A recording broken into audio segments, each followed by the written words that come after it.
పూర్తి ఆధారాలు ప్రజలకు అందజేస్తే గాని నమ్మలేనటువంటి కొన్ని నిజాలు ఉన్నాయి ఇందులో. చూద్దాం. అలాగే వైసీపీ నాయకుల దగ్గర నుంచి కూడా కొంత సమాచారం తీసుకుందాం, కొంత వివరణ ఇద్దాం. మొత్తం మీద ఇవాళ పాలకపక్షానికి సంబంధించి అలాగే ప్రతిపక్ష హోదాలో ఉన్నటువంటి వైసీపీ పార్టీకి సంబంధించి మనం ఏమిస్తారో సమాధానం, ఎలాంటి వివరణ ఇస్తారో చూద్దాం. మనతో పాదయాత్ర శ్రీనివాస్ గారు ఉన్నారు. ఆయన పాదయాత్రలో పూర్తిగా నిమగ్నమైనటువంటి నాయకుడిగా ఉండబట్టి ఆయనకి పాదయాత్ర వెంకటేశ్వరరావు. ఎస్ వెంకటేశ్వరరావు, మీ పేరు కూడా మారిపోయింది పాదయాత్రలో ప్రధాన పాత్ర వహించినందుకు. Anyhow I'm just welcoming you Venkateswararao. చెప్పండి. వెంకటేశ్వర రెడ్డి అండి. ఓకే అండి, రెడ్డి లేకపోయినా పర్లేదు.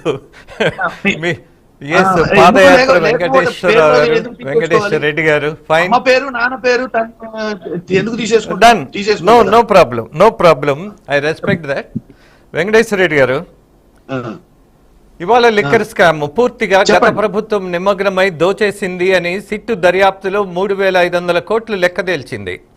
ఆఫ్ కోర్స్ పాలకపక్షం అలాగే గతంలో ఉన్నటువంటి ప్రతిపక్షం టీడీపీ అలాగే ఇవాళ కూటమి ప్రభుత్వం చేస్తున్నటువంటి ఆరోపణల్లో ఇచ్చినటువంటి దర్యాప్తులో ఉన్నటువంటి సంచలనమైనటువంటి విషయాలను ఇవాళ బయట పెడుతోంది. దీని మీద మీ కౌంటర్ కావాలి, మీ వివరణ ఆశిస్తున్నా.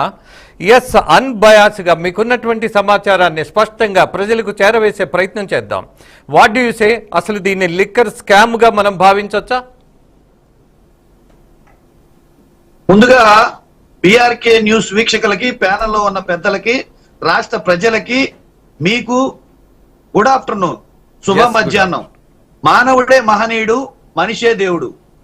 సత్యమేవ జయతే. ఇక మీరు అన్న ప్రశ్నకి విషయానికి వస్తే అసలు లిక్కర్ స్కామే జరగలేదు. వీళ్ళు వేసిన సిట్టే, వీళ్ళు చెప్పే లెక్క ప్రకారం వీళ్ళ సిట్టు విచారణ అనేది దీనికి అనర్హత. 3,500 కోట్ల రూపాయల స్కాము భారతదేశంలో కంటే అతిపెద్ద స్కాము అని చెబుతూ ఇది విచారించాల్సింది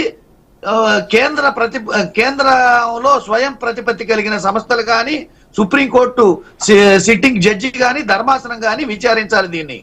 వీళ్ళు చెప్పేది నిజమైతే ఈ సిట్ ని కాకుండా ఎందుకు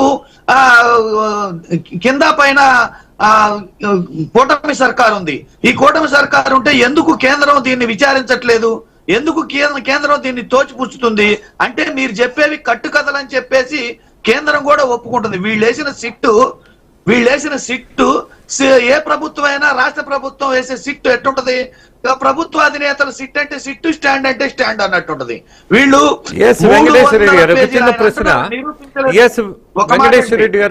ప్రశ్న ప్లీజ్ లిజన్ టు మీ. ఏ ప్రభుత్వమైనా సిట్టు దర్యాప్తు నిర్వహించమనంటే ఆ ప్రభుత్వానికి అనుకూలమైనటువంటి దర్యాప్తు నివేదికే ఉంటుందని మనం భావిస్తే, మరి గత ప్రభుత్వం వేసినటువంటి సిట్లో కూడా దాన్ని అలానే భావిద్దామా? ఇప్పుడు వాళ్ళు అన్నదే చెప్తున్నామండి. ఇప్పుడు మనం ఇప్పుడు ఈ సిట్ గురించి మాట్లాడుతున్నాం. గత ప్రభుత్వంలో వాళ్ళు ఇదే పట్టాభి గారు కూర్చొని డిబేట్ లో కూడా మీరు చెప్పింది మాత్రమే నేను కోట్ చేస్తున్నా. అదేనండి నేను అంటున్నానండి. మన డిబేట్ లో కూడా పట్టాభి గారు ఎఫ్ఐఆర్ ఇవ్వలేదు, నోటీస్ ఇవ్వలేదు, లాగి ఈడ్చుకొని వెళ్ళారు చంద్రబాబు గారిని అన్నారు. కానీ కోర్టులో ఆయన చూశారో లేదో, కోర్టులో ఎఫ్ఐఆర్ సబ్మిట్ చేసినట్టు, నోటీస్ ఇచ్చినట్టు కోర్టులో చంద్రబాబు గారే ఒప్పుకున్నారు జడ్జి గారి ముందు. నోటీస్ ఇచ్చే తీసుకొచ్చారు, ఎఫ్ఐఆర్ చూపించారు అని. ఇక విషయానికి వస్తే ఈ సిట్టు 300 పేజీల చార్జ్ షీటే తప్పు. అసలు సిట్టు సిట్టు కాన్స్టిట్యూట్ చేయడమే ఈ విచారణ మీద తప్పు. అది మళ్ళీ ఆ చార్జ్ షీట్ తప్పు. పట్టాభి గారు అంటారు, ఇప్పుడు దాకా అన్న మాటల్లో పట్టాభి గారు ఏమంటున్నారు? నేను ప్రతిదీ పేజీ తీసి పాయింట్ టు పాయింట్ చెప్పి నిరూపించాను అంటున్నారు. ఎవరికి నిరూపించారు? ఇప్పుడు చంద్రబాబు నాయుడు గారు బెయిల్ మీద ఉన్నారా, లేకపోతే కేసు కొట్టేసి విడుదలయ్యారా?